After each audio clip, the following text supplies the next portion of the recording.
Hello friends, नमस्कार। हम HSSC EPFO के हिंदी माध्यम के एस्पिरेंट्स के लिए डिस्कस कर रहे थे इंश्योरेंस चैप्टर। इंश्योरेंस के अंदर हमने देख लिया था कि व्हाट इज इंश्योरेंस, इंश्योरेंस क्या होता है, इंश्योरेंस किन प्रिंसिपल पे, किन सिद्धांतों पे काम करता है, इंश्योरेंस के क्या प्रकार होते हैं, जीवन बीमा इंश्योरेंस होता है और बीमा का जनरल इंश्योरेंस होता है। उसके अंदर हमने जीवन बीमा के बारे में देखा था कि टर्म प्लान होता है और कंप्लीट कंपोजिट स्कीम होती है। आज हम शुरू करेंगे जीवन बीमा अनुबंध जो है ना, कॉन्ट्रैक्ट, उसका गठन कैसे होता है, formation of life insurance contract, जीवन बीमा अनुबंध का गठन। जीवन बीमा एक कानूनी अनुबंध है। इसका गठन किसके तहत होता है? इसका गठन होता है भारतीय अनुबंध अधिनियम 1872 के तहत किया जाता है। ये हमारा इंडियन कॉन्ट्रैक्ट एक्ट है। अगर कोई लॉ का स्टूडेंट है उसे पता रहेगा कि Indian contract act, tort act, ये सब जो लॉ हैं हमारे भारत के कानून हैं, भारत की कानून बनाए गए थे, उनके अंदर ये एक बहुत ही महत्वपूर्ण कानून है, भारतीय अनुबंध अधिनियम 1872 के अंदर भारतीय अनुबंध अधिनियम, इंडियन कॉन्ट्रैक्ट एक्ट बनाया गया था। उसके अनुसार जो वैध अनुबंध के आवश्यकताओं को पूरा करने के अधीन होता है, जो लीगल अनुबंध होते हैं, लीगल कॉन्ट्रैक्ट्स होते हैं, उनके लिए क्या क्या आवश्यकताएं होती हैं, वो सब किसमें बताई गई है? इंडियन कॉन्ट्रैक्ट एक्ट 1872 के अंदर बताई गई है। तो जीवन बीमा का जो अनुबंध होता है वो भी इसी कानून के ऊपर बना होता है। बीमा एक अनुबंध होता है, इसलिए भारतीय अनुबंध अधिनियम 1872 के धारा 2E सेक्शन 2E के तहत आता है और धारा 10(2) लागू होते हैं। इसके ऊपर सेक्शन 2E लागू होता है जो बेसिकली डेफिनेशन देता है, और सेक्शन 10 लागू होता है, धारा 10 लागू होते हैं इस पे। आइए देखते हैं कि जो बनता कैसे है, ये इसका गठन कैसे होता है अनुबंध का। सबसे पहले देखिए अनुबंध कि पक्षों की संरचना, कौन सी पार्टीज होती हैं इस कॉन्ट्रैक्ट के अंदर। जो अनुबंध है उसमें कितने पक्ष होते हैं, तो हमने शुरू में भी डिस्कस किया था, इसमें बेसिकली 2 पक्ष होते हैं। अनुबंध की संरचना के लिए एक प्रस्ताव दिया जाता है। प्रस्ताव मतलब एक ऑफर दिया जाता है और उसकी स्वीकृति होनी बहुत आवश्यक होती है। मतलब कोई भी अनुबंध होगा, कोई भी कॉन्ट्रैक्ट होगा तो एक प्रस्ताव बनाया जाएगा। मान लीजिए मेरे को अपनी कोई भी वस्तु कहीं पे ट्रांसपोर्ट से पहुंचानी है, तो ट्रांसपोर्टर के और मेरे बीच में एक अनुबंध होगा, एक कॉन्ट्रैक्ट होगा कि एक प्रस्ताव रखा जाएगा कि जी मेरे पास ये सामान है, इसको मुझे वहां पहुंचाना है, दिल्ली पहुंचाना है। तो वो प्रस्ताव दिया जाएगा और वो उस प्रस्ताव को मुझे उसके एवज में वो कोई रेट लिस्ट देगा। तो ये रेट लिस्ट होगा, ये हम दोनों के बीच में प्रस्ताव होगा कि मैं इतने दिन में आपका सामान पहुंचा दूंगा और इस रेट में पहुंचा दूंगा। तो हम दोनों का ये एक प्रस्ताव होगा। अगर हम दोनों सहमत होते हैं तो ये एक अनुबंध बन जाएगा, एक कॉन्ट्रैक्ट बन जाएगा। मतलब इसमें 2 पार्टी होती हैं, एक प्रस्ताव होता है जिसकी स्वीकृति अनिवार्य होती है। तो इसकी स्वीकृति होना आवश्यक है। एक व्यक्ति दूसरे व्यक्ति को बताता है कि वह कुछ करने या न करने के लिए तैयार है या नहीं है, उसकी सहमति को प्राप्त करने के उद्देश्य से उसकी ओर संकेत करता है, जिसे हम प्रस्ताव कहते हैं। जो हमने बताया, ऑफर देता है, कोई प्रस्ताव देता है, फिर रेट लिस्ट देता है, कोई और कंडीशन लगाता है, वो सब प्रस्ताव होते हैं। जब एक व्यक्ति जिसे प्रस्ताव दिया जाता है उसकी सहमति देता है तो उस प्रस्ताव को स्वीकृत प्रस्ताव कहा जाता है। एक प्रस्ताव जब स्वीकृत हो जाता है तो उसकी वह एक वादा बन जाता है। ठीक है, अगर जो प्रस्ताव दिया, जो ऑफर दिया, अगर दोनों ने मान लिया तो वो एक वादा बन गया, एक कॉन्ट्रैक्ट के अंदर वादा बन गया। और जो प्रस्ताव देने वाले व्यक्ति को क्या कहते हैं? देने वाले व्यक्ति को बोलते हैं वादक, और जिसने प्रस्ताव को स्वीकार किया है उसको बोलते हैं वादी। तो 2 लोग होते हैं, एक वादक और एक वादी। एक जिसने प्रस्ताव दिया है वो वादक, और जिसने प्रस्ताव माना है वो वादी। यहाँ पे देखा जाए, जो एग्जाम्पल मैंने दिया था, उदाहरण मैंने दिया था, उसमें जो ट्रांसपोर्टर है वो वादक है। उसने मुझे कोई प्रस्ताव दिया है कि इतने रुपए में मैं आपका सामान दिल्ली पहुंचा दूंगा, और मैं हूं वादी, मैंने उसको माना है कि ठीक है आप मेरा सामान पहुंचा दीजिए। तो यहाँ पे मैं हुआ वादी। जीवन बीमा अनुबंध के गठन के लिए कम से कम दो पक्षों की आवश्यकता होती है। Two parties are always there, यहाँ पे दो पार्टीज का होना आवश्यक है। चलते हैं आगे। अब जब पार्टीज मिल गई तो अगली बात होती है कि सहमति। वो जो ऑफर दिया, ऑफर भी मिल गया, तो उन दोनों की सहमति होना जरूरी होता है किसी भी कॉन्ट्रैक्ट में, किसी भी अनुबंध के अंदर। पक्षों के बीच एक समझौता, एक वैध समझौता होता है, लीगल कॉन्ट्रैक्ट होता है। वैध समझौता मतलब एक लीगल कॉन्ट्रैक्ट होता है, जो कि एक महत्वपूर्ण तत्व है। दूसरे सभी संविधाओं की तरह जीवन बीमा संविधा भी पक्षों के समझौतों के बिना नहीं हो सकती, पॉसिबिलिटी नहीं है। तो यहाँ पे भी दोनों पार्टीज का समझौता होना जरूरी है, एग्रीमेंट होना जरूरी है। जो लोग सुनिश्चित होना चाहते हैं कि उनका जीवन बीमा हो, वे बीमा नीति खरीदने का इरादा रखते हैं, और अन्य पक्ष जो घोषणा की जाने वाली जोखिम को उठाने को तैयार हो, उसे स्वीकार किया जाता है। जीवन बीमा के मामले में यह ऑफर प्रस्ताव कहलाता है। यदि जीवन बीमा कंपनी प्रस्ताव को स्वीकार करती है तो इसे एक समझौते में बदल दिया जाता है। जो भी व्यक्ति जीवन बीमा नीति खरीदना चाहता है वह संविदा में प्रवेश करने का प्रस्ताव करता है, और जब दूसरा पक्ष इस प्रस्ताव को स्वीकार कर लेता है जो जोखिम उठाने के लिए सहमत हो जाता है। मतलब यहाँ पे जीवन बीमा के केस में दो कंपनी रहती हैं, एक जो बीमा कंपनी होती है और एक जो बीमा लेता है या फिर बीमा धारक होगा। तो यहाँ पे इन दोनों के लिए कोई ऑफर दिया जाता है, दोनों मान लेते हैं, तो यहाँ पे एक वादी एक वादक हो गया और दोनों के बीच में समझौता हो गया। ठीक है। अब तीसरे नंबर पे आता है किसी भी कॉन्ट्रैक्ट के, किसी भी अनुबंध के गठन में तीसरे नंबर की चीज क्या आती है? पक्षों की योग्यता या अनुबंध करने की क्षमता, मतलब कॉम्पिटेंसी होना जरूरी है। दोनों पार्टीज की कॉम्पिटेंसी जरूरी है। ऐसा नहीं कि कोई भी मुंह उठा के चला आया और ये बोला हाँ जी मैं तेरा बीमा कर दूंगा। नहीं, वो एक प्रॉपर रजिस्टर्ड कंपनी होनी चाहिए, उसमें इतनी कॉम्पिटेंसी होनी चाहिए, उसमें इतनी योग्यता होनी चाहिए कि कल को कोई अनहोनी हो जाती है तो वो बीमा धारक को उसकी क्षतिपूर्ति कर सके और बीमा धारक भी उसके एवज में प्रीमियम दे सके। तो ये दोनों के बीच में क्षमता होना बहुत जरूरी है, कॉम्पिटेंसी होना बहुत जरूरी है। 1872 के भारतीय अनुबंध अधिनियम की धारा 11, हम देख रहे हैं कि सारे अधिनियम किस बेस पे चल रहे हैं? इंडियन कॉन्ट्रैक्ट्स एक्ट 1872 के बेस पे चल रहे हैं। तो भारतीय अनुबंध अधिनियम 1872 के हिसाब से सेक्शन 11 धारा 11 के अनुसार एक वैध अनुबंध के लिए अनुबंध करने वाले पक्षों का योग्य होना बहुत जरूरी है। मतलब यहाँ पे दोनों की योग्यता, दोनों की क्षमता बहुत जरूरी है। हर व्यक्ति योग्य होता है जो अपने विधि के अनुसार, बल्कि उस विधि के अनुसार बड़े ही होते हैं, स्वस्थ मन होते हैं और किसी भी विधि द्वारा अनुबंध करने से वंचित नहीं होते हैं। इसका मतलब ये है कि जो व्यक्ति बड़ा है, अच्छे स्वस्थ मन वाला है और किसी विधि का अनुबंध करने से वंचित नहीं है, वह अनुबंध करने के लिए योग्य है। ठीक है। जीवन बीमा के अंदर दोनों पक्षों की योग्यता बहुत जरूरी है। मतलब आप किसी के दबाव में नहीं आके स्वस्थ मन से किसी भी ऑफर को एक्सेप्ट कर रहे हो, तो मतलब आप योग्य हो, वह अनुबंध बनाने के योग्य हो। ये धारा 11 में दिया गया है भारतीय अनुबंध अधिनियम इंडियन कॉन्ट्रैक्ट्स एक्ट 1872 के अंदर। आइए चलते हैं आगे। चौथा क्या है? उन दोनों की मुक्त सहमति होना बहुत जरूरी है। फ्री कंसेंट बहुत जरूरी है।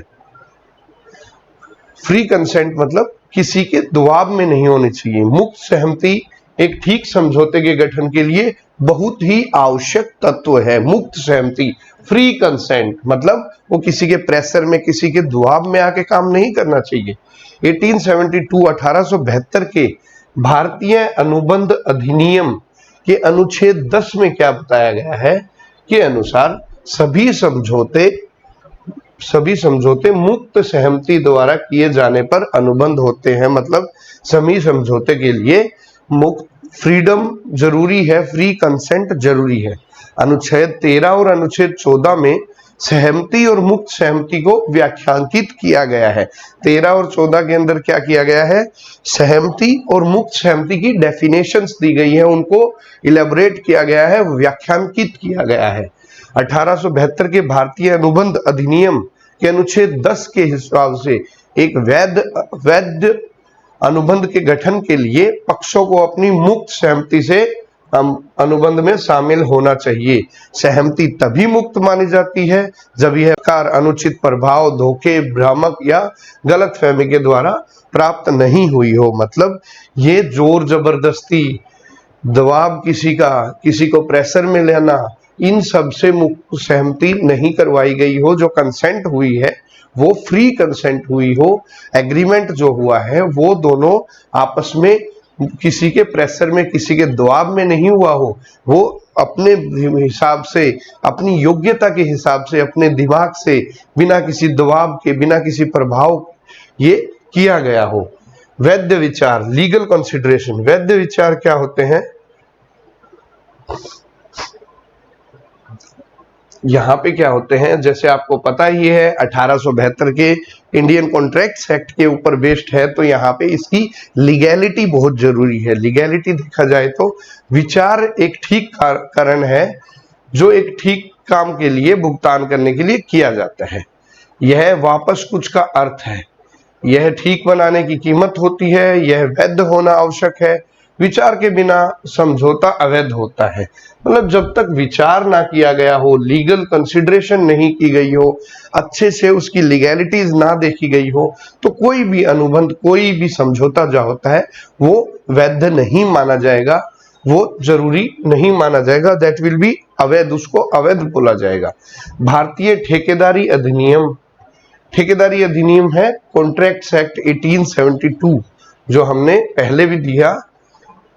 अनुबंध अधिनियम बोलेंगे, भारतीय ठेकेदारी अनुबंध भी बोल सकते हैं इसको। भारतीय अनुबंध अधिनियम 1872 के अनुच्छेद 2D के अनुसार 3 प्रकार के विचार होते हैं। एक विचार पिछला, एक वर्तमान और एक भविष्य का विचार। 3 तरह के विचार होते हैं। एक हमारे पुराने पास्ट का विचार, पिछला भूतकाल का, एक आज का वर्तमान का विचार और एक भविष्य का विचार। ठीक है। जीवन बीमा में ठेके में बीमित व्यक्ति निर्दिष्ट अनुसंधान पर एक निश्चित राशि भुगतान करने के विचार में भुगतान करता है, जिसके बदले में बीमा कंपनी उस विनियमित स्थिति में एक निश्चित जारी का भुगतान करने के लिए उत्तरदायित्व होती है। जीवन बीमा का ठेका पहले विचार के भुगतान के बिना एक वैध ठेका नहीं किया जा सकता। मतलब जीवन बीमा में क्या होता है, एक जो जीवन बीमा कंपनी और जो बीमा लेता है, ये दोनों एक लीगल कंसिडरेशन से, लीगल एप्टीट्यूड से वैध विचार करके एक एग्रीमेंट पे पहुंचते हैं, एक समझौते पे पहुंचते हैं कि मैं आपको इतने प्रीमियम देता रहूंगा और कितनी, किस चीज के बदले, इतनी इंश्योर्ड वैल्यू के बदले। ठीक है, बीमा की इतनी वैल्यू के बदले मैं आपको हर महीने या क्वार्टरली या साल में इतना प्रीमियम देता रहूंगा, और उसके बदले बीमा कंपनी लीगल विचार करके, ठीक है, वैध विचार करके ये कहती है कि हाँ, अगर कोई अनहोनी होती, कोई हानि होती है, तो उसकी क्षतिपूर्ति के लिए हम आपको इतना पैसा देंगे या उसकी इतनी भरपाई करेंगे। ठीक है जी। अब आते हैं लॉफुल ऑब्जेक्ट, कानूनी वस्तु। अगला होता है कानूनी वस्तु। मतलब कहने का ये है कि एक वैध अनुबंध, ठीक है, एक लीगल कॉन्ट्रैक्ट बनाने के लिए अनुबंध की वस्तु कानूनी होनी चाहिए। जो कॉन्ट्रैक्ट की चीजें हैं, जो ऑब्जेक्ट्स हैं, ऑब्जेक्टिव दिए गए हैं, वो कानूनी होने चाहिए, वो लीगल होने चाहिए। यह सार्वजनिक नीति के विरुद्ध नहीं होना चाहिए, जो हमारी पब्लिक पॉलिसी है उसके अगेंस्ट नहीं होना चाहिए। ये नेचुरल जस्टिस के हिसाब से होना चाहिए, हमारी जो सार्वजनिक नीति है उसी के हिसाब से होना चाहिए। भारतीय अनुबंध अधिनियम 1872 के अनुच्छेद 23 के अनुसार वस्तु अवैध होती है, जो कि वो वस्तुएं अवैध होती हैं, वो इलीगल होती हैं जो कि इन चीजों में हो, जो हमारे कानून के द्वारा निषिद्ध हो, जो हमारा कानून जिसको नहीं मानता हो, फॉरबिडन बाय आवर लॉ, जो हमारी सार्वजनिक नीति के विरुद्ध हो, that is oppose to public policy. जो हमारी आम नीति है, सरकार की नीति है, हमारी जनता की नीति है, पब्लिक पॉलिसी है, अगर वो उसके खिलाफ है, हमारी जो टर्म्स एंड कंडीशन है अनुबंध की, तो वो भी वैध नहीं मानी जाएगी। अगर वो इमोरल है, अनैतिक है, मान लीजिए वो नैतिक नहीं है, अनैतिक है, तो भी वो अवैध माना जाएगा। और किसी कानून द्वारा नियम को क्षति पहुंचाती हो, which defeats the provision of law of the land, अगर वो किसी भी कानून को क्षति पहुंचाती है, हानि पहुंचाती है, तो भी वो अवैध अनुबंध माना जाएगा, वो वैध अनुबंध नहीं माना जाएगा। अब अगला टॉपिक हम शुरू करते हैं। जो टॉपिक है वो है फायर इंश्योरेंस, आग बीमा। आग बीमा क्या होता है, जो हमने कई बार पहले भी बीमा की डेफिनेशन देख रहे थे, तब हमने किया था। आग बीमा क्या होता है? आग बीमा बेसिकली फायर इंश्योरेंस होता है। ये प्रॉपर्टी इंश्योरेंस की तरह होता है, जो संपत्ति बीमा होता है उसी तरह का होता है आग बीमा। आग बीमा बेसिकली कहीं आग लग जाए तो उसकी क्षतिपूर्ति के लिए आग बीमा लिया जाता है। बेसिकली ये ज्यादातर बिजनेसमैन लेते हैं, जो या मतलब जिनकी गोडाउन में आग ना लगे, फैक्ट्री में आग ना लगे, इसके लिए आग बीमा लिया जाता है। एक आग बीमा संपत्ति बीमा का हिस्सा होता है या एक स्वतंत्र नीति के रूप में भी लिया जा सकता है। मतलब अगर आप कोई प्रॉपर्टी का कंप्लीट इंश्योरेंस करवा रहे हो, संपूर्ण बीमा करवा रहे हो, तो हो सकता है आग बीमा जो है, फायर इंश्योरेंस है, उसका पार्ट हो, या फिर हो सकता है आप पूरी प्रॉपर्टी का इंश्योरेंस नहीं, सिर्फ फायर इंश्योरेंस करवाओ, सिर्फ आग बीमा करवाओ।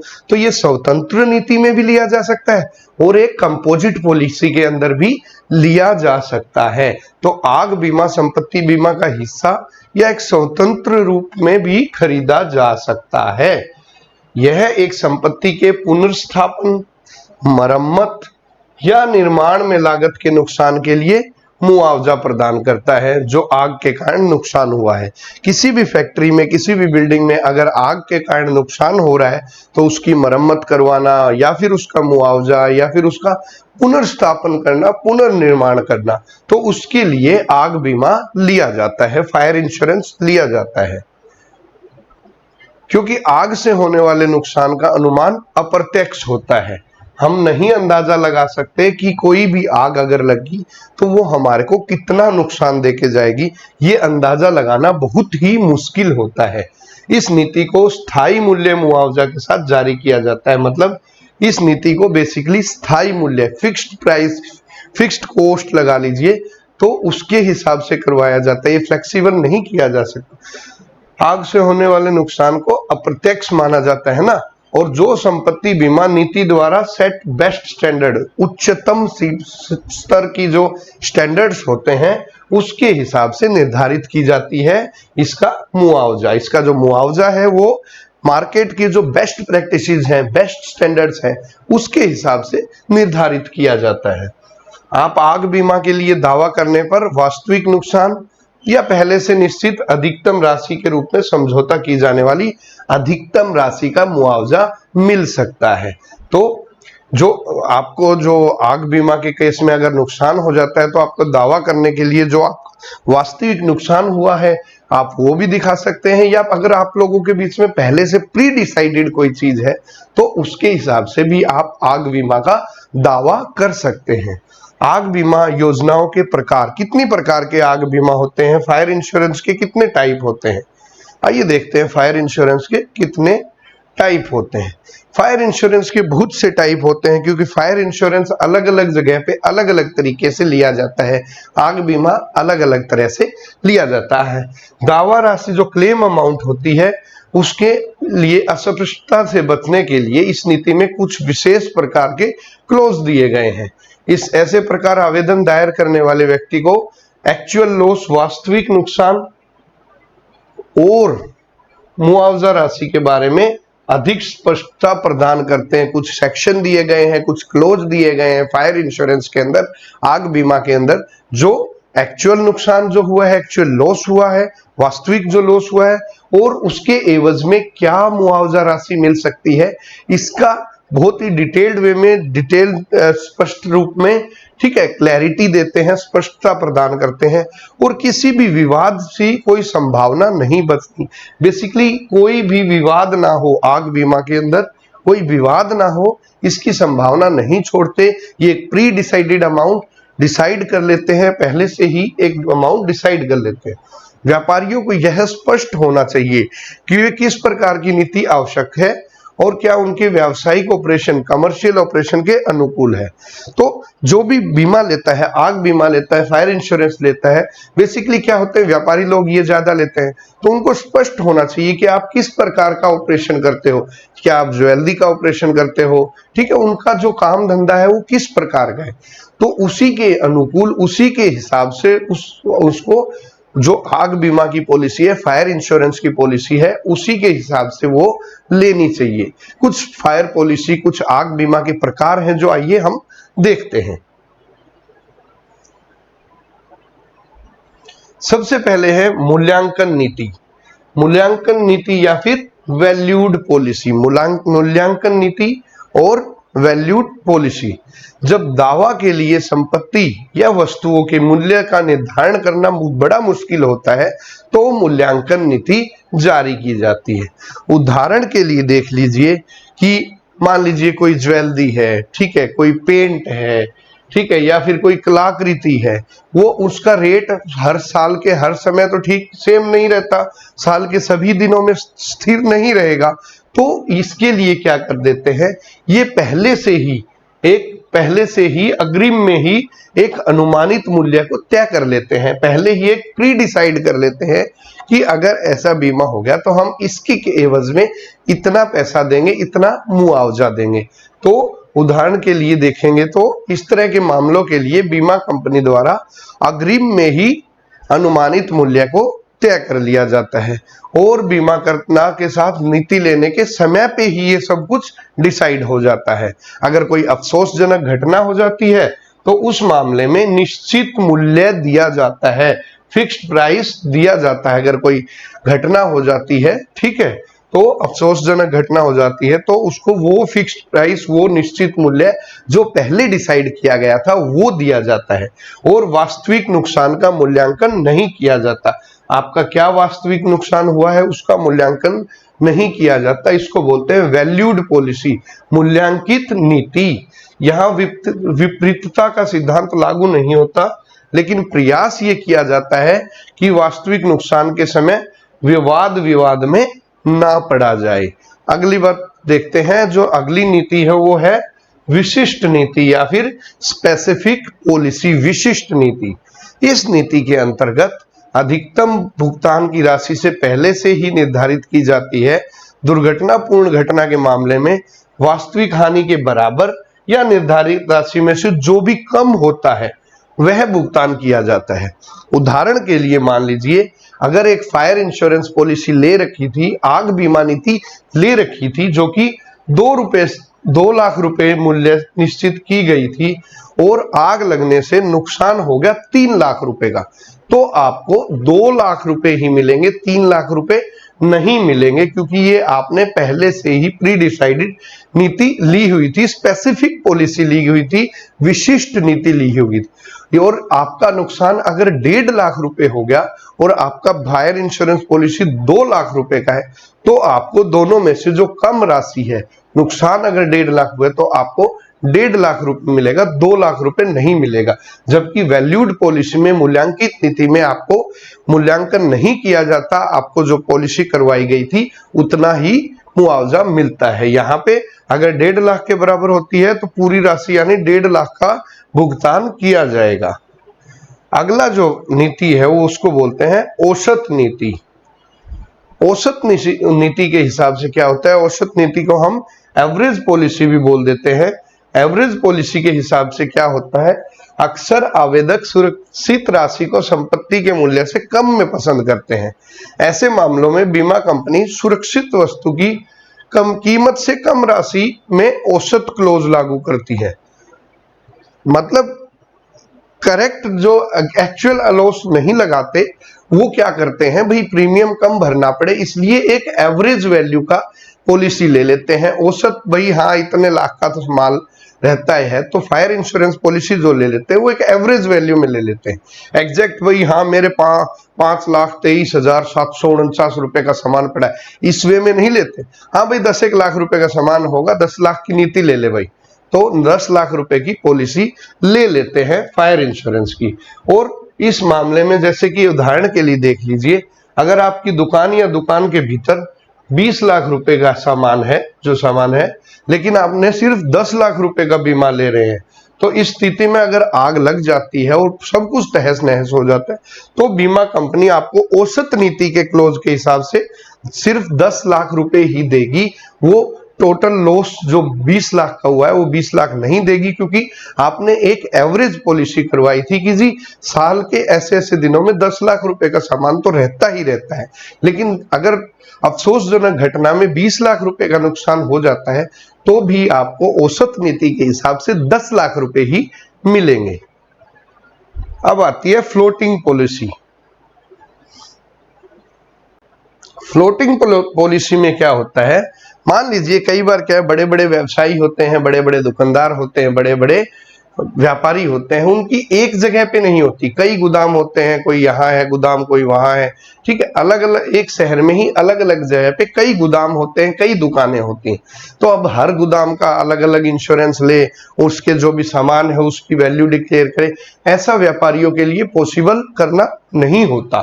तो क्या करते हैं कि अलग अलग गोदाम होते हैं तो वो एक एकल पॉलिसी ले लेते हैं, इंटीग्रेटेड पॉलिसी ले लेते हैं कि भाई मेरे पास इतने गोदाम है, इनके एवज में मुझे एक सिंगल पॉलिसी दे दो, इंटीग्रेटेड दे दो। मान लो कहीं भी कोई भी नुकसान होगा तो इसी पॉलिसी, इसी फायर पॉलिसी के हिसाब से उसको मुआवजा दे देना। तो एकल पॉलिसी की मदद से विभिन्न गोदामों में लगी सभी वस्तुओं को एक साथ में बीमा किया जाता है। ऐसे व्यवस्था से हर गोदाम के लिए अलग अलग पॉलिसी लेने की आवश्यकता नहीं होती है, तो वो एक ही पॉलिसी में सभी गोदाम कवर कर लिए जाते हैं। इसके अलावा आप प्रीमियम को कम करने के लिए भी औसत क्लोज चुन सकते हैं। आपको जो फ्लोटिंग पॉलिसी है, अब हर गोदाम का अलग अलग कराओगे तो आपको बहुत प्रीमियम देना पड़े, इसलिए आप एक इंटीग्रेटेड पॉलिसी लेके एक एवरेज जो होगा आपका प्रीमियम वो दे पाएंगे। हालांकि हानि के समय औसत क्लोज के माध्यम से भुगतान की राशि वास्तविक हानि से कम हो सकती है। मतलब अगर क्योंकि एवरेज पॉलिसी ली है, फ्लोटिंग पॉलिसी ली है, सभी के लिए इंटीग्रेटेड ली है, हो सकता है एक गोदाम में सामान ज्यादा पड़ा हो, नुकसान ज्यादा हो गया हो, लेकिन आपको एवरेज के हिसाब से ही पैसा मिलेगा। ये थी फ्लोटिंग पॉलिसी। अब अगली आती है कॉन्सिक्वेंशियल लॉस पॉलिसी।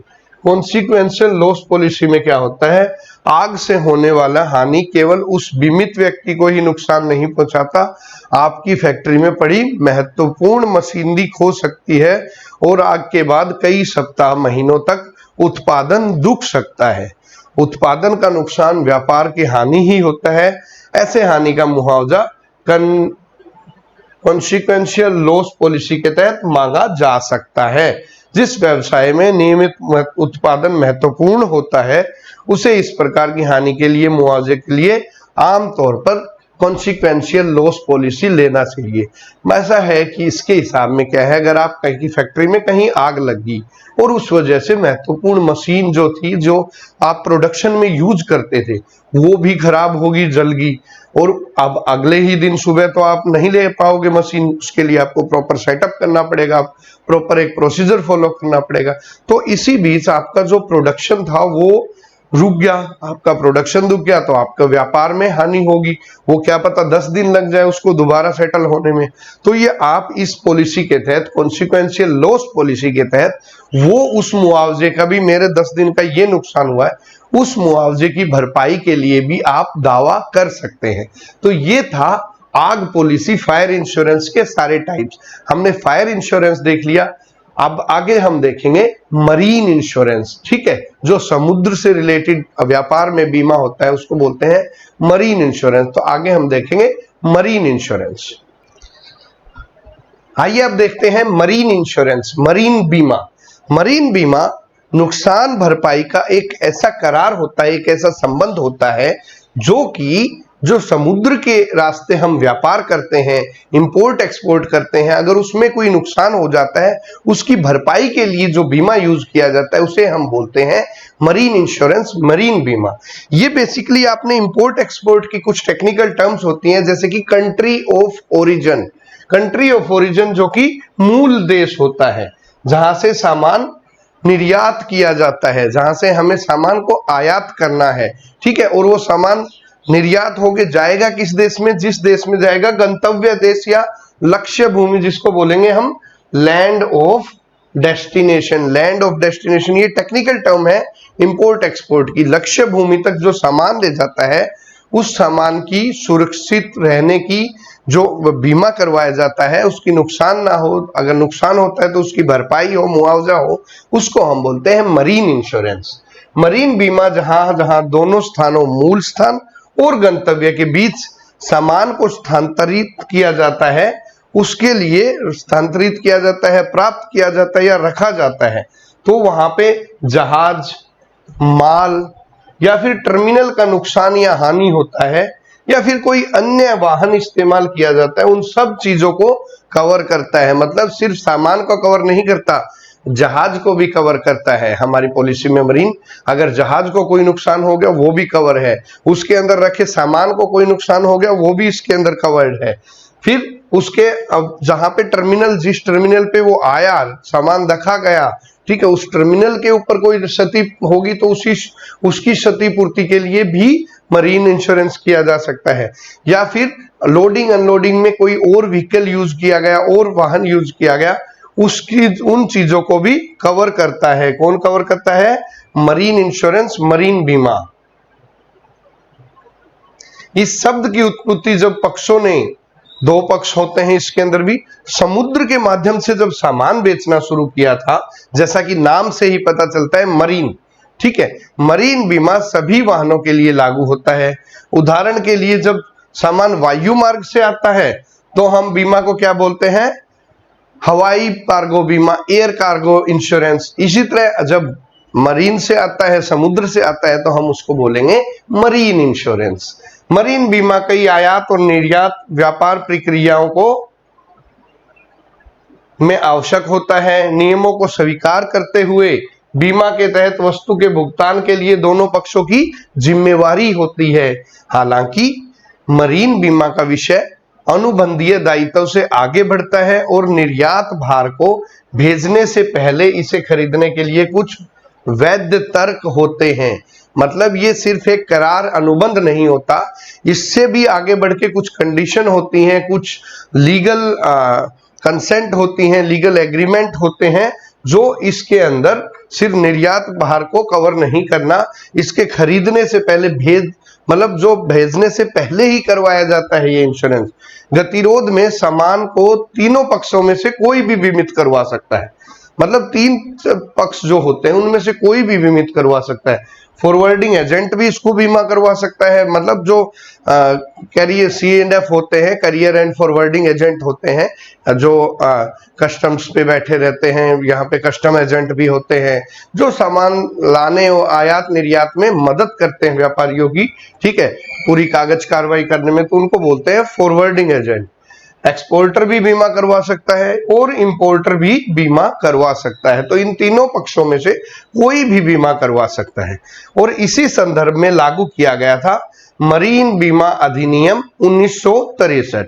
मरीन बीमा अधिनियम, मरीन इंश्योरेंस एक्ट 1963 भारत के अंदर लागू किया गया था। मरीन सब्जेक्ट जो है वो नेशनल इंपॉर्टेंट का, इसलिए यूनियन लिस्ट में आएगा, तो भारत सरकार इसके ऊपर कानून बना सकती है। तो मरीन बीमा अधिनियम भारत में 1963 में उत्पन्न हुआ था। अधिनियम की धारा 3 सेक्शन 3 के हिसाब से जब भी मरीन बीमा शब्द का उपयोग किया जाता है, यह माल के नुकसान या हानि के बीच सुरक्षा रखने के लिए इस्तेमाल किया जाता है, जो कि महासागरीय यात्राओं के दौरान होते हैं। उसकी क्षतिपूर्ति के लिए मरीन इंश्योरेंस एक्ट 1963 लागू किया गया। अब आगे देखते हैं हम ये मरीन इंश्योरेंस से आगे मोटर इंश्योरेंस। मोटर इंश्योरेंस आप लोग ज्यादातर हम अपनी लाइफ में बाइक का करवाते हैं, मोटरसाइकिल का करवाते हैं, कार का करवाते हैं, ये सब आते हैं मोटर इंश्योरेंस के अंदर। टू व्हीलर हो चाहे फोर व्हीलर हो चाहे मल्टी व्हीलर हो, तो ये सब मोटर इंश्योरेंस का पार्ट है। मोटर इंश्योरेंस बीमा शब्दावली में मोटर बीमा एक बीमा नीति का प्रकार है जो कि सभी वाहनों के लिए होता है, चाहे वो 2 पहिया वाहन हो, चाहे वो 4 पहिया वाहन हो, या फिर कमर्शियल व्हीकल हो, वाणिज्यिक ट्रक भी हो, वो भी मोटर इंश्योरेंस के तहत ही आएंगे, मोटर बीमा के तहत ही आएंगे। मोटर बीमा नीति अनहोनी घटनाओं जैसे कि सड़क दुर्घटना या फिर प्राकृतिक आपदाओं के कारण हुए शारीरिक क्षति और हानियों से वित्तीय सुरक्षा प्रदान करता है। यहाँ पे जो मोटर इंश्योरेंस होता है वो शारीरिक क्षति को भी कवर करता है, शारीरिक हानि को भी कवर करता है, और अगर कोई टूट फूट हो जाती है, गाड़ी टूट जाती है, चोरी हो जाती है, इन सब को कवर करता है। कॉम्प्रिहेंसिव पॉलिसी होती है मोटर इंश्योरेंस। भारतीय सड़कों पे चल रहे सभी वाहन चाहे कि कार, बाइक, स्कूटर के लिए कानून द्वारा निश्चित प्रकार की मोटर बीमा खरीदना अति आवश्यक है। आप बिना बीमा के चला नहीं सकते वाहन। आपने देखा होगा, अगर हमें रोड पे भी ऑफिसर्स रोक लेते हैं, ट्रैफिक ऑफिसर, वो हमसे इंश्योरेंस की डिमांड करते हैं। ऐसा नहीं है कि हम बिना इंश्योरेंस करवाए भारत की सड़कों पे वाहन दौड़ा सकते हैं। हमें इंश्योरेंस करवाना अनिवार्य है, वाहन का इंश्योरेंस करवाना बहुत ही अनिवार्य है। ठीक है, इसमें 2 टाइप से होते हैं, आपको पता है, ये थर्ड पार्टी इंश्योरेंस भी होता है, फर्स्ट पार्टी इंश्योरेंस भी होता है। तो वाहन बीमा उस प्रकार के आधार पर किया जाता है जैसे कि कार बीमा करवा दिया, या फिर बाइक का 2 पहिया वाहन का बीमा, या फिर अगर कोई कमर्शियल व्हीकल चला रहे हैं तो उनके लिए वाणिज्यिक वाहन बीमा अलग से होता है। तो वो हमारे व्हीकल क्या है, हमारे पास वाहन क्या है, उसको देखते हुए हम बीमा करवाएंगे। भारत में वाहन बीमा के क्या क्या कवरेज हैं, आइए वो देखते हैं। भारत में बेसिकली ये देखिए, एक तो थर्ड पार्टी इंश्योरेंस होता है, तृतीय पक्ष मोटर बीमा कवरेज, थर्ड पार्टी इंश्योरेंस।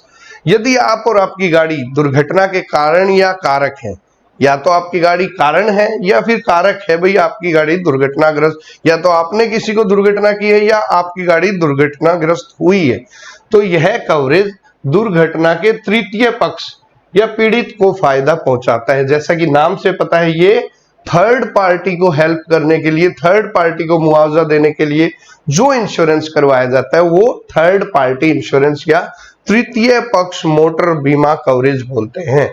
तो यह जो पीड़ित है या तीसरा पक्ष है, थर्ड पार्टी है, उसको दुर्घटना के दौरान हुए नुकसान, चाहे वो शारीरिक नुकसान हो, चाहे वो फाइनेंशियल लॉस हो, वित्तीय नुकसान हो, उसके लिए फायदा पहुंचाएगा, मुआवजा देगा।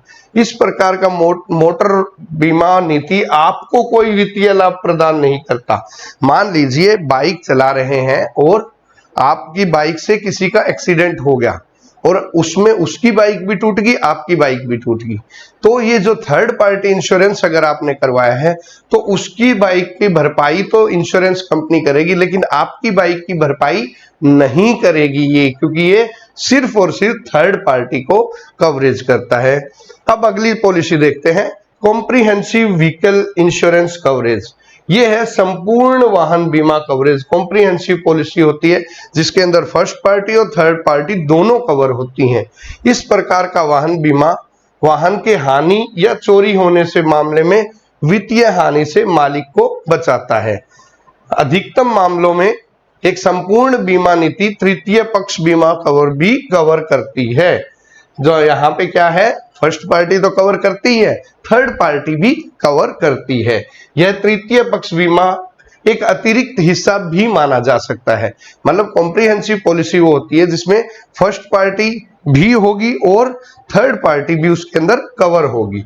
ठीक है, अब आजकल हाल ही में एक नए टाइप का बीमा भी आया है। बेसिकली ये 2 पॉपुलर बीमा थे, नए टाइप का बीमा भी आया है जिसको हम बोलते हैं पे एज यू ड्राइव इंश्योरेंस। पे एज यू ड्राइव बीमा हाल ही में IRDA क्या है, insurance regulatory and development authority of India के दिशा निर्देशों के अनुसार यह एक नया मोटर बीमा उत्पाद है। इससे पॉलिसी धारक को किलोमीटर में आवर्ती के आधार पर बीमा की राशि भुगतान करने की अनुमति होती है। आपको जितनी गाड़ी चलानी है, जितने किलोमीटर चलाने हैं, उसी हिसाब से आप बीमा ले सकते हैं। ये नहीं कि आपको पूरी साल का बीमा करवा के रखना है जिससे कि आपका बहुत ज्यादा प्रीमियम हो।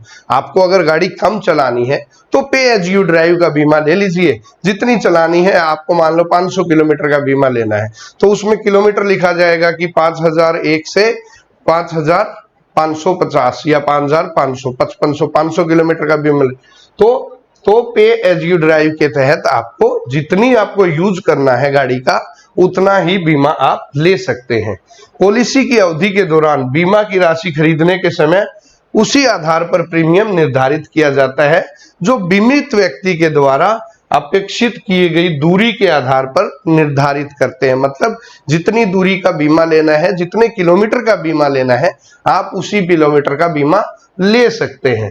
इसमें तीसरे पक्ष की दायित्वशीलता और विस्तृत बीमा विमोचन दोनों शामिल होते हैं। यहाँ पे जो कॉम्प्रिहेंसिव पॉलिसी भी होती है और थर्ड पार्टी इंश्योरेंस पॉलिसी भी होती है। तो ये नया पे एज यू ड्राइव बीमा हाल ही में IRDAI ने नया बीमा की जो एक टाइप है वो निकाला है। जो बीमा, मोटर बीमा में निम्नलिखित जोखिम शामिल होते हैं जो वाहनों को नुकसान पहुंचा सकते हैं। क्या क्या जोखिम है इसके अंदर? फायर एंड थेफ्ट, आग लगी, चोरी होगी, फिर टेररिज्म, कोई आतंकवादियों ने यूज कर लिया, दंगों में तोड़फोड़ होगी, रॉक स्लाइड होगी, लैंडस्लाइड होगी, ठीक है, भूकंप आ गया उससे क्षति होगी, बाढ़ से हानि होगी या फिर तूफान से हानि होगी। ये सब मोटर बीमा के अंदर कवर अप रहते हैं। अब आइए हम देखते हैं कि मोटर बीमा में क्या शामिल नहीं होता। मोटर बीमा के अंदर शामिल क्या नहीं होता? ये तो पहले वाली चीजें तो सब शामिल होगी। अब शामिल क्या नहीं होता? अगर कोई ड्राइवर दारू पी के, नशे की दवाई लेके, ठीक है, ड्रग्स लेके अगर गाड़ी चला रहा है और उससे एक्सीडेंट हो गया तो आपको बीमा की कवरेज नहीं मिलेगी। अगर वाहन अवैध गतिविधियों या नीति में सम्मिलित पाया गया या फिर उस उद्देश्य से यूज किया गया, मान लीजिए तस्करी के लिए यूज किया गया, चोरी के लिए यूज किया गया, डाका डालने के लिए यूज किया गया, ठीक है, तो अगर अवैध गतिविधियों के अंदर यूज किया गया तो भी उसका बीमा कवरेज नहीं मिलेगा। अगर ड्राइवर के पास वैध ड्राइविंग लाइसेंस नहीं है तो भी बीमा नहीं मिलेगा। अगर हानि या नुकसान भारतीय टेरिटरी के बाहर होता है, इंडियन टेरिटरी के बाहर हानि या नुकसान होता है तो भी उस केस में मोटर बीमा अधिनियम के तहत आपको बीमा नहीं दिया जाएगा। ये था, हमने देखा मोटर बीमा, मोटर इंश्योरेंस। आइए देखते हैं अब आगे फसल बीमा क्या होता है। फसल बीमा आपने देखा होगा, अभी प्रधानमंत्री फसल सुरक्षा योजना भी आई है, ठीक है, फसल बीमा योजना भी आई है। तो ये क्या है? जो हमारे किसान हैं उनकी आय को बढ़ाने के लिए समय समय पर भारत सरकार बीमा की पॉलिसीज लेके आती है। अभी जो फसल बीमा योजना है उसमें जो किसानों की हानि हो जाती है ओले गिरने से या फिर अकाल पड़ने से, जिससे वो अपनी पूरी फसल नहीं प्राप्त कर पाते और उनका जो प्रोडक्शन होता है, यील्ड होती है, वो नहीं पूरी जो उन्होंने सोची थी या जो उनकी होनी चाहिए वो नहीं हो पाती, तो उसके एवज में उसकी नुकसान की भरपाई के लिए फसल सुरक्षा बीमा या फसल बीमा दिया जाता है। किसानों के उत्पादन समस्याओं से उत्पन्न होने वाली हानियों का मुआवजा देने के लिए एक व्यापक यील्ड बेस्ड नीति, yield based policy, yield based policy, comprehensive yield based policy, फसल बीमा एक संपूर्ण बीमा नीति है। यह चक्रवर्ती बारिश या फिर वर्षा के कम होने से, बोने से पहले अगर वर्षा कम हुई मतलब प्री सोइंग, और फसल कटाई के बाद मतलब पोस्ट हार्वेस्ट, इन सब से होने वाली हानियों को कवर करता है। ये हानियां फसल उत्पाद में कमी का कारण बनती है। मतलब बारिश समय पे नहीं हुई तो बिजाई में देरी होगी, बिजाई में देरी होगी तो आपकी जो प्रोडक्शन होनी थी, जो यील्ड होनी थी, वो नहीं हो पाई, तो इसको भी कवर करती हैं। और या फिर आपने कटाई कर दी फसल की और ऊपर से बारिश होगी तो जो पोस्ट हार्वेस्ट लॉसेज है, आपका अनाज भीग गया, तो वो जो पोस्ट हार्वेस्ट लॉसेज हैं उनको भी ये बीमा कवर करता है। ये एक कॉम्प्रिहेंसिव यील्ड बेस्ड पॉलिसी है जिससे किसानों की आय प्रभावित होती है, उनको नुकसान को भरपाई करता है। भारत में फसल बीमा प्रधानमंत्री फसल बीमा योजना के रूप में पेश की जाती है। प्रधानमंत्री फसल बीमा योजना जो कि एक भारत सरकार द्वारा उपस्थित किए गए फसल बीमा योजना है। यह नीति 2016 में लॉन्च की गई थी, 2016 के अंदर लागू की गई थी। इसका उद्देश्य फसल के हानि या नुकसान के मामले में किसानों को वित्तीय सहायता प्रदान करना है। इस तरह से ये किसानों के तनाव को कम करता है और उन्हें खेती को एक व्यवसाय के रूप में जारी रखने के लिए प्रेरित करता है। ये प्रधानमंत्री फसल बीमा योजना। इस योजना में क्या जोखिम शामिल है? जो बीज लगाने से लेके और पोस्ट हार्वेस्ट तक सब शामिल है। बीज लगाने से, बोने से रोकथाम, प्रिवेंशन ऑफ सोइंग और प्लांटिंग ऑफ सीड, या फिर ड्रॉट सूखा पड़ गया, या बाढ़ आ गई, या भूसंकलन हो गया, ये जो भी जोखिम है इनसे होने वाली हानि की क्षतिपूर्ति के लिए और फसल की कटाई के बाद होने वाले नुकसान शामिल हैं। इसको बड़ी बड़ी कंपनियां जैसे कि SBI जनरल इंश्योरेंस या फिर HDFC अर्गो, ऐसी चुनी हुई बहुत सी बड़ी बड़ी इंश्योरेंस कंपनियां इसका भरपाई करती हैं, इसका बीमा करती हैं। इनसे खरीदा जा सकता है किसानों के द्वारा बहुत ही कम प्रीमियम के ऊपर।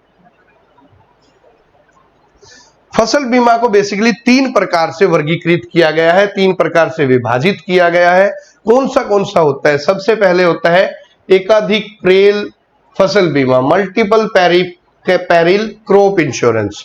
ठीक है, ये क्या है? मौसम संबंधित हानियों जैसे कि बाढ़, सूखा आदि से होने वाली जोखिमों को नियंत्रित करने के लिए वित्तीय कवरेज प्रदान करता है multiple peril crop insurance. Multiple peril मतलब इसमें सिर्फ आप बाढ़ का नहीं करवा सकते, बाढ़ पड़ गई, सूखा आ गया, ओले पड़ गए, सब इसमें जो मल्टीपल इश्यू हो सकते हैं, कई तरह के इश्यू हो सकते हैं, एक से अधिक कारण भी जो हो सकते हैं, उन सब के लिए मल्टीपल पेरिल क्रॉप इंश्योरेंस।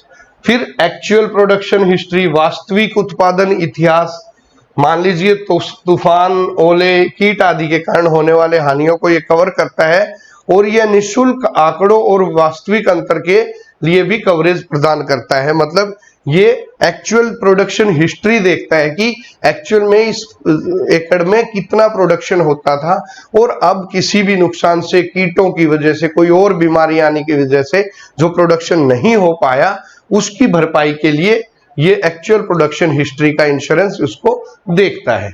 फिर आ गया crop revenue coverage. Crop revenue coverage हो गया फसल राजस्व वितरण।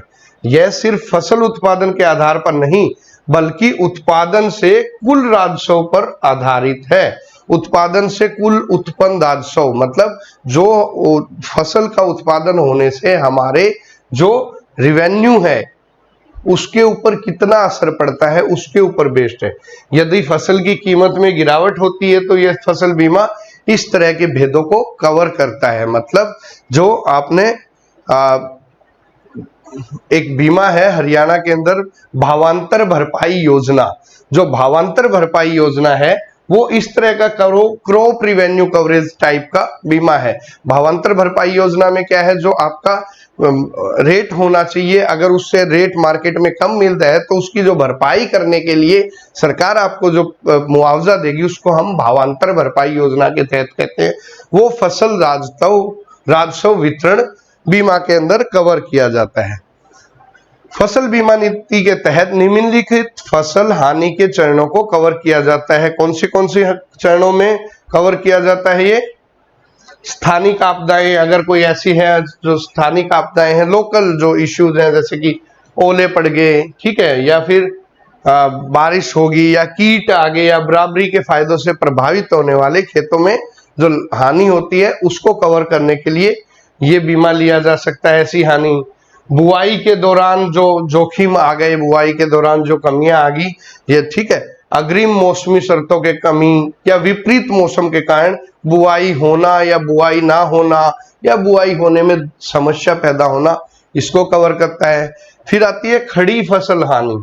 अगर आपकी फसल खड़ी है और उसके ऊपर ओले पड़ गए, बाढ़ आ गई, चक्रवात तूफान आ गया उसके कारण होने वाली हानि को कवर करता है खड़ी फसल हानि की नीति। और फसल के बाद हानि मतलब post harvest losses. Post harvest losses है फसल के बाद हानि। यह कटाई से अधिकतम 2 हफ्तों तक हानि को कवर करता है, कटाई से 2 हफ्तों तक। ठीक है। पॉलिसी खोजक अपनी फसल का बीमा करवा सकते हैं, जिसमें खाद्य फसलें, तेल वाली फसलें या फिर कमर्शियल जो क्रॉप्स होती हैं, वार्षिक वाणिज्यिक फसलें जैसे ग्वार, ठीक है, इस तरह की को भी बीमा कराया जा सकता है। इसके लिए आवश्यक दस्तावेज आपको जमा करवाने पड़ेंगे और मुआवजे के अनुसार प्रीमियम का भुगतान करना पड़ेगा। ठीक है। लेकिन किसी को नुकसान के जोखिम का मूल्यांकन करके और अलग अलग नीतियों और कंपनियों की तुलना करके पॉलिसी चुननी चाहिए।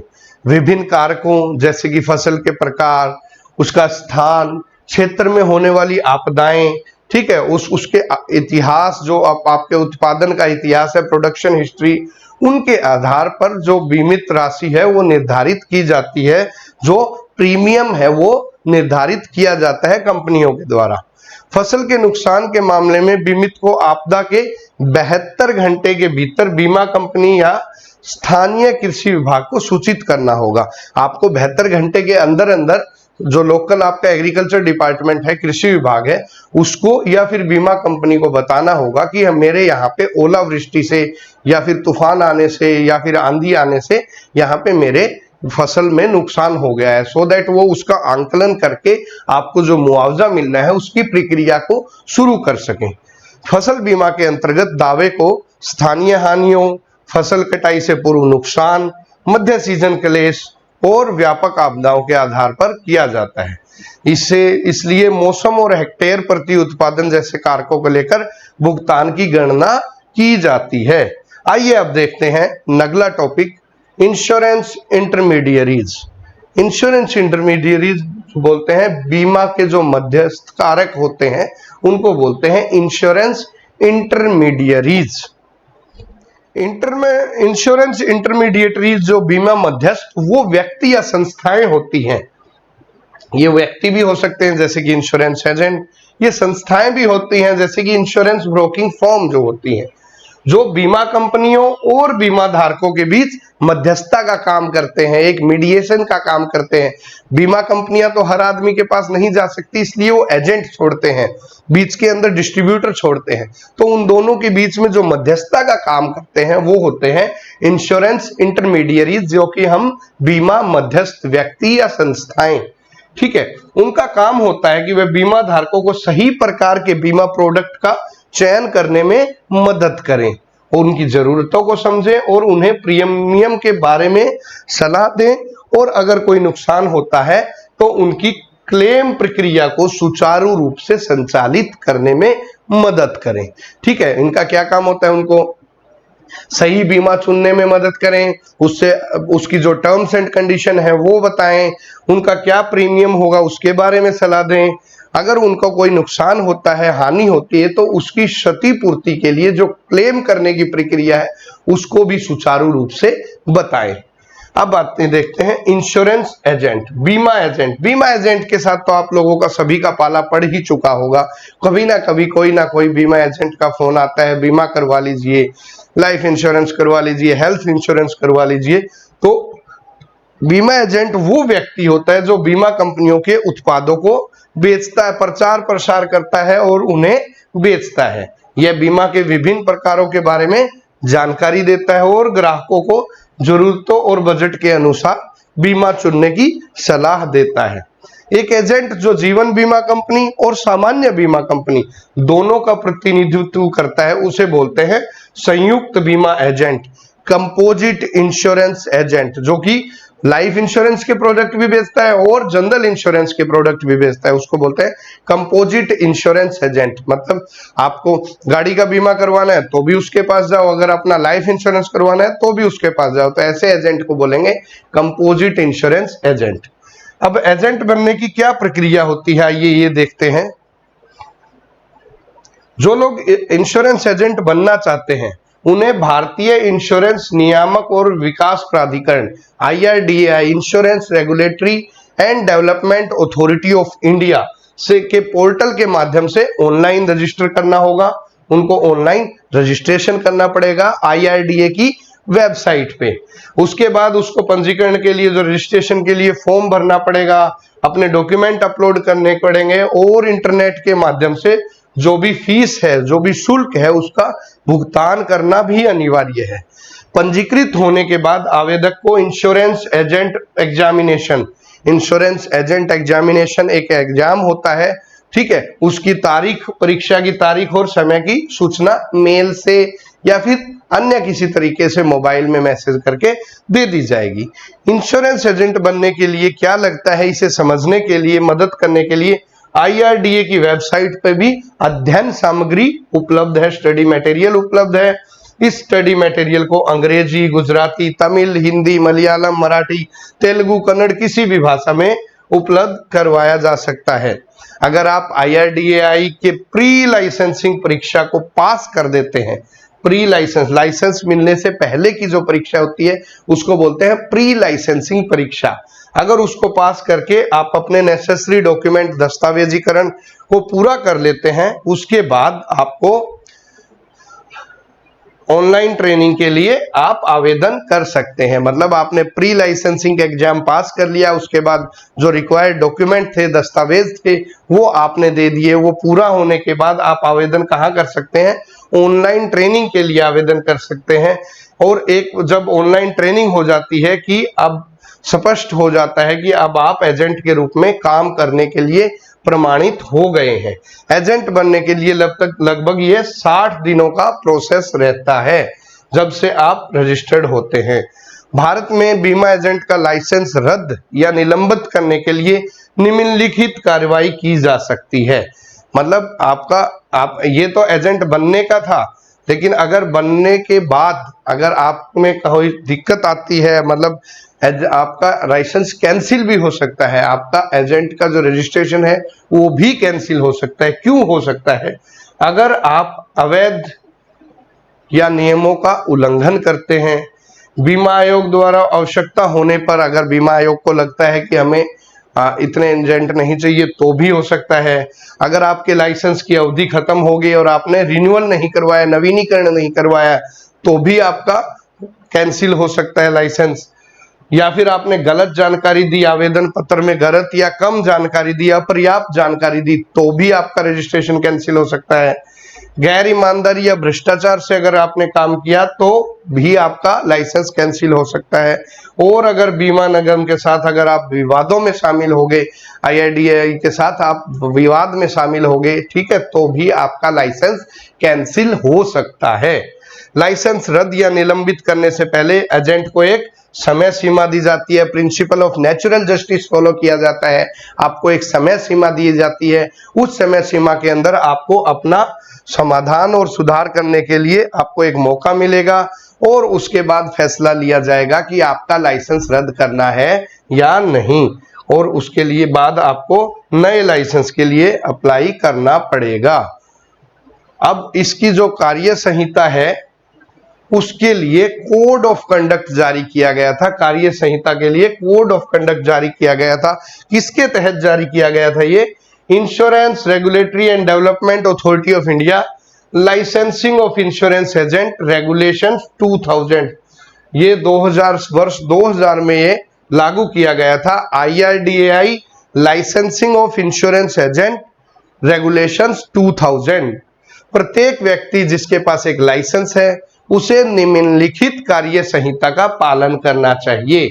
मतलब एक कोड ऑफ कंडक्ट बनाया हुआ है IRDAI ने अपने रूल्स के हिसाब से, रेगुलेशन के हिसाब से, और ये IRDAI एक्ट के तहत ही आता है कोड ऑफ कंडक्ट। और जिसके पास लाइसेंस है उनको ये कार्य संहिता प्रणाली या फिर कोड ऑफ कंडक्ट का पालन करना अति आवश्यक है। प्रत्येक बीमा एजेंट अपने आप को और अपनी बीमा कंपनी को पहचाने, मांग करने पर प्रोस्पेक्ट को अपना लाइसेंस दिखाए, जिसको बीमा बेचने जा रहा है या समझाने जा रहा है, तो अगर कोई मांगता है तो उसे अपना लाइसेंस दिखाना अनिवार्य होगा। अपने बीमा कंपनी द्वारा बेचे जाने वाले बीमा उत्पादों के संबंध में आवश्यक जानकारी का प्रचार करे और एक विशिष्ट बीमा योजना की सिफारिश करते समय प्रोस्पेक्ट की जरूरतों को ध्यान में रखे। यदि प्रोस्पेक्ट द्वारा पूछा जाता है तो बेचे जाने वाले बीमा उत्पाद के संबंध में कमीशन के स्केल का भी खुलासा करे कि भाई आपको मैं बीमा बेच रहा हूं तो कमीशन कितना होगा जी, मेरा इतना कमीशन होगा, आपको बीमा लेना है तो लो, ना लेना तो ना लो, आप लोगे तो मेरा इतना कमीशन बन जाएगा, नहीं लोगे तो बिल्कुल नहीं बनेगा। तो अगर कोई पूछता है बीमा लेने वाला प्रोस्पेक्ट बंदा जो तो उसे अपने कमीशन के बारे में जानकारी देनी पड़ेगी। बीमा उत्पाद के लिए बीमा कंपनी द्वारा दिए जाने वाले प्रीमियम के बारे में भी बताना पड़ेगा। प्रोस्पेक्ट को बताए कि बीमा कराने के लिए प्रस्ताव पत्र में आवश्यक जानकारी की प्रकृति और बीमा अनुबंध की खरीदारी में सामग्री जानकारी के उज्ज्वली महत्व को समझाए, मतलब जो भी टर्म्स एंड कंडीशन है उनको भी समझाए जो प्रोस्पेक्ट है बीमा लेने के लिए। और हर प्रस्ताव के साथ जो प्रस्ताव जमा किया जाता है उसमें संबंध उल्लेखनीय आदतों या आय के असंगतियों की जानकारी, किसी भी सामग्री को उल्लेखित करना बीमा उत्पाद बेचने के समय उसे अनुमोदन देने के निर्णय में बुरा असर डाल सकती है, इसलिए वो बीमा कंपनी को सूचित करे। इसे बीमा एजेंट की गोपनीयता रिपोर्ट कहा जाता है। एक रिपोर्ट देनी पड़ती है बीमा एजेंट को, गोपनीय रिपोर्ट देनी पड़ती है जिसमें वो प्रस्ताव के साथ जो उल्लेखनीय आदतें हैं, ठीक है, और उसकी आय की असंगतियों के बारे में भी जानकारी दे और प्रत्येक संभवतः प्रस्तावकर्ता के बारे में उचित पूछताछ करके बीमा उत्पाद का निर्धारित करते हुए उसे बताए। मतलब वो पूरी जानकारी ले, ये नहीं कि सिर्फ अपना टारगेट पूरा करने के लिए बीमा बेच रहा है, वो जो प्रस्ताव करता है प्रोस्पेक्ट है उसके बारे में जानकारी ले कि प्रीमियम भर पाएगा या नहीं भर पाएगा, इसकी आय क्या है, इसमें कोई कुरीतियां तो नहीं है, कुछ संगतियां तो नहीं है, वो सब देखते हुए ये पूरी जानकारी अपनी कॉन्फिडेंशियल रिपोर्ट में बीमा कंपनी को दे। बीमा कंपनी द्वारा प्रस्ताव को स्वीकृत या अस्वीकृत करने के बारे में संबंधतः प्रोत्साहित भी करे। तो ये सारे जो कोड ऑफ कंडक्ट है बीमा एजेंट के। बीमा कंपनी के साथ प्रस्ताव फॉर्म जारी करने के लिए आवश्यक दस्तावेज प्राप्त करे और बाद में प्रस्ताव को पूरा करने के बाद बीमा कंपनी में वो प्रस्ताव जमा करवा दे, दस्तावेजों को जमा करवा दे। बीमा कंपनी द्वारा दावे के निपटान के लिए नीति धारकों, दावेदारों और लाभार्थियों को भी आवश्यक सहायता प्रदान करे। मतलब ये जो क्लेम करने के लिए क्लेम अमाउंट दाखिल करते हैं उनकी भी मदद करे बीमा एजेंट। हर व्यक्तिगत नीति धारक को सिफारिश करे कि नामांकन या असाइनमेंट या पता परिवर्तन या विकल्प का उपयोग करें। मतलब हर जो भी बीमा करता है उसको नॉमिनी कि आप नॉमिनी भरें, आप अगर आपका एड्रेस चेंज है तो अपडेट करवाएं, ठीक है, आपका कोई और असाइनमेंट है, आपका ऑक्यूपेशन है उसको अपडेट करें, आपका आधार कार्ड अपडेट करें, पैन कार्ड अपडेट, ये जो जरूरी समय समय पे जो जरूरी है उनके लिए भी सिफारिश करें, ठीक है। और कोई भी बीमा वैध लाइसेंस न होने के कारण बीमा व्यवसाय को आकर्षित न करें। उसके पास अगर लाइसेंस नहीं है तो उसे बीमा के लिए आकर्षित नहीं करना चाहिए प्रोस्पेक्ट को, ठीक है, प्रस्तावकर्ता को, और इसे पहले लाइसेंस प्राप्त करे और उसके बाद ही बीमा की सिफारिशें करे। योजना फॉर्म में कोई उपयुक्त जानकारी छोड़ने के लिए प्रोस्पेक्ट को उकसाए नहीं। मतलब ये अगर इसको कोई जो फॉर्म है रजिस्ट्रेशन फॉर्म उसमें हर जानकारी भरवाए, उसको ये ना कहे कि ये खाली छोड़ दो, जरूरी नहीं है, उसको ज्यादा से ज्यादा जानकारी भरवाएं, ठीक है। प्रस्ताव को स्वीकृत के लिए बीमा कंपनी को सबमिट किए गए दस्तावेजों में गलत जानकारी सबमिट करने के लिए भी प्रोस्पेक्ट को ना उकसाए। ये सब कोड ऑफ कंडक्ट है, ठीक है। उस जो भी उम्मीदवार है उसके साथ नैतिकता से बर्ताव करे, गलत व्यवहार ना करे। किसी अन्य बीमा एजेंट के द्वारा पेश की गई कोई भी प्रस्ताव में हस्तक्षेप ना करे। अपनी कंपनी द्वारा प्रस्तावित रेट, लाभ और शर्तें उसमें जो प्रस्ताव में है वो ही बताए, ये नहीं कि अपना अलग से भी कमीशन बना ले। अपनी एक बीमा अनुबंध के जो तहत जो शर्तें हैं और लाभार्थी से कोई कमीशन ना मांगे, हिस्सा ना मांगे। एक धारक को अपनी मौजूदा पॉलिसी को रद्द करने और उसके एवज में रद्द की गई पॉलिसी के एवज में नई पॉलिसी लेने के लिए भी ना उकसाए या मजबूर ना करे। कॉर्पोरेट एजेंट के मामले में देखा जाए तो जहां एक व्यक्ति या संगठन या समूह द्वारा जो बीमा लिया जाता है, एक वर्ष में प्राप्त कुल प्रीमियम से अधिक राशि का बीमा व्यवसाय का एक पोर्टफोलियो हो। ताजा लाइसेंस प्राप्त करने के लिए आवेदन करना, उसका लाइसेंस पहले से नियुक्ति द्वारा रद्द किया जाता था, उसका रद्दीकरण तारीख से 5 वर्ष नहीं बीते हैं। नया लाइसेंस प्राप्त करने के लिए रद्द होने के 5 वर्ष तक वो ताजा लाइसेंस प्राप्त करने का आवेदन कर सकता है। किसी भी बीमा कंपनी के एक निर्देशक बनना या रहना, ये सब कॉर्पोरेट एजेंट के मामलों में दिखाया जाता है। ठीक है, इसके बाद देखते हैं, बीमा एजेंट के बाद देखते हैं हम बीमा ब्रोकर। बीमा ब्रोकर को बोलते हैं इंश्योरेंस ब्रोकर।